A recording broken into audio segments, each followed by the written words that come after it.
So let me get this straight. We held the Bengals to 7 net yards in the second half and minus 18 in the fourth quarter. We held Jamar Chase and T. Higgins, probably the greatest wide receiver duo in the NFL right now, to 5 receptions. And yet we still managed to lose that game. Yep, that's the most Cleveland Browns thing ever. And as of right now, I don't think we're going to win our first game of the season until week 7 against the Miami Dolphins. Because when I looked at our schedule prior to the start of the season, I looked at this 6-game stretch and it is brutal. 5 of our first 6 games are against teams who made the playoffs. The only one who did it was yesterday's opponent, the Bengals. Now we get to face Lamar Jackson and the Ravens, who made the playoffs, Jordan Love and the Packers, followed by Jared Goff and the Lions, J.J. McCarthy and the Vikings, and then Aaron Rodgers and the Steelers. So, I don't know if we're going to win any of those games. As of right now, I'm predicting that we will not win our first game of the season until week 7 when we host Tua, Tyreek, Jalen Waddle, and the Miami Dolphins. Because they're even worse of a team than we are. Because they lost 33-8 against Daniel Jones and the Indianapolis Colts. So, I know Daniel Jones was the quarterback for the New York Giants when they made the playoffs and went on the road and beat the Minnesota Vikings in the wild card round. But Daniel Jones was not the reason why the Giants won that playoff game. It was because of Saquon Barkley. For God's sakes, why are we giving Daniel Jones so much credit for that? No. You saw the kind of difference Saquon made when he went to Philadelphia last season. They won the freaking Super Bowl, and he nearly won the rushing title. What more evidence do you need? But seriously, yesterday was the most Cleveland Browns way to lose. As soon as Andre Szmyt, or however you say his last name, missed that extra point, I turned to my dad and I said, yeah, that extra point miss is going to make the difference. And lo and behold, it did. Because we lost by one. Andre Szmyt. Again, I apologize if I'm screwing up your last name. But all you have to do is kick the football through the 2 giant yellow field goal posts. That's it. And you couldn't do it. So you know what I want to do? I want to kick you straight into Lake Erie. I probably would be more accurate than you. And now our reward for losing in the Battle of Ohio is that we get to go on the road to M&T Bank Stadium to take on Lamar Jackson and the Baltimore Ravens. Yay! And you know one of the big stories going into this game is Joe Flacco is making his return to Baltimore. You know, because he was the quarterback of the Ravens from 2008 to 2018. He led the Ravens to a miraculous Super Bowl championship in 2012 and probably should have won the Super Bowl in 2011. But, you know, the Patriots happened and they lost in the AFC Championship against the New England Patriots. But the Ravens, well, they collapsed last night. Or was it a Bills comeback? You could argue either way. But Buffalo came all the way back to beat the Ravens last night, 41-40 in the game of the year. So Baltimore is going to be playing with their hair on fire. You don't think they're going to take their frustrations out on the Browns?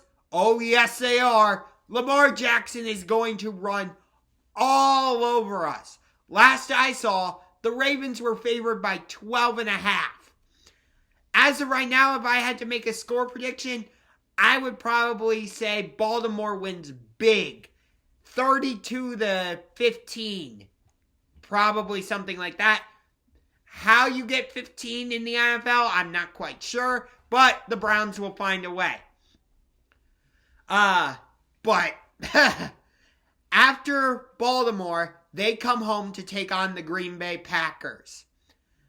I've had this game circled on my calendar for years. I've always wanted to see the Green Bay Packers play the Cleveland Browns here in Cleveland. I did see the Packers face the Browns in Cleveland last season, but that was during preseason. So for me, that does not count. And the Packers are just one of those teams. You know how extensive their history is, how iconic that G is on their helmets, the green and gold. The fan base owns the franchise. They've got the 2023 NFL Fan of the Year, Tom Grossi, who is on the verge of reaching 1 million subscribers with them. He is a Packers mega fan and one of the 4 guys who inspired me to become a content creator. So I badly want to go to that game. But unfortunately, I'm not sure that's going to happen. And it's because of personal reasons. I'm not going to get into more than that because I don't want to. Maybe I will at a later date, but as of right now, I would rather not share that. But it pains me because I badly want to see the Packers. But as of right now, I don't know if I'm in a position to do that. But, you know, did Joe Flacco play well? Yeah. I wouldn't say the 2 interceptions were his fault. You know. And Jerry Jeudy should have caught those passes late in the game, which might have set us up to do something, but that's just not what happened. And now we get to go from Joe Burrow, who, hot take, I believe Joe Burrow is overrated. I would take Josh Allen over him. I would take Lamar Jackson over him. I would probably take Patrick Mahomes over him. I would take Justin Herbert over him. And if Bo Nix continues to play the way he did last season, I would probably take Bo Nix over him. And then over in the NFC, I would take Jordan Love over him. I would take Jalen Hurts over him. I would take Jaden Daniels over him. So yeah, hot take. I believe Joe Burrow is overrated. Yes, I know he had the amazing season at LSU in 2019. But it's because Joe Brady saw the type of wide receivers he had at LSU, and he took advantage of it. Why has Joe Burrow been so great since he's gotten to Cincinnati? Oh, I don't know. It's because they surrounded him with Jamar Chase, T. Higgins. I'm telling you, it's the wide receivers that make the quarterback. It's not always the quarterback who makes the wide receiver. Yes, I know with Tom Brady, he usually made the wide receiver. But with somebody like Joe Burrow, I would argue it was the wide receivers who made the quarterback.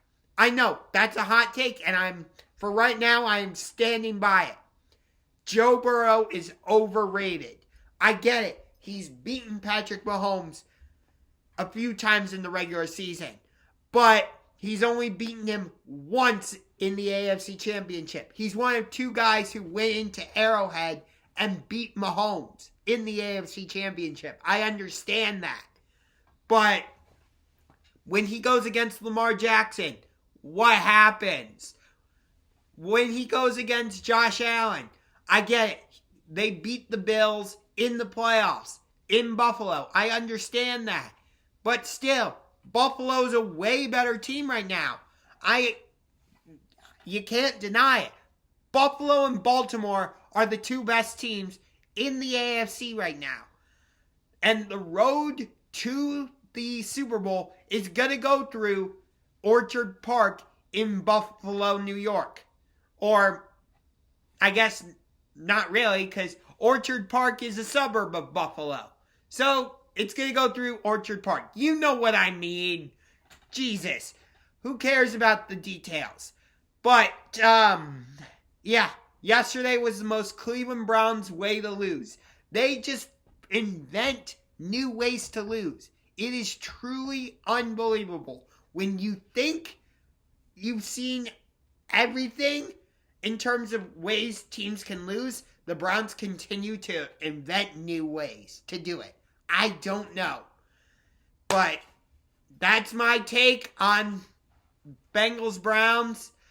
Congrats to the Bengals on winning round 1 of the Battle of Ohio, even though you really shouldn't have. If we just, make an extra point and kick a dang field goal, we would have won. And I feel better about playing this game in Baltimore. But given that we lost, and the way Baltimore lost last night, I think we're going to get absolutely smashed. If Joe Flacco continues to not be very productive, I think we're going to see Dylan Gabriel on the field no later than probably week 5 against the Vikings. Heck, since the Packers traded for Micah Parsons, I hate to say it because I'm not wishing injury on him, but I think there's a chance Joe Flacco could leave week 3 against the Packers on a stretcher. Because that Packers defense is ferocious. Holy crap. So, again, that's my take. And I will see you next time.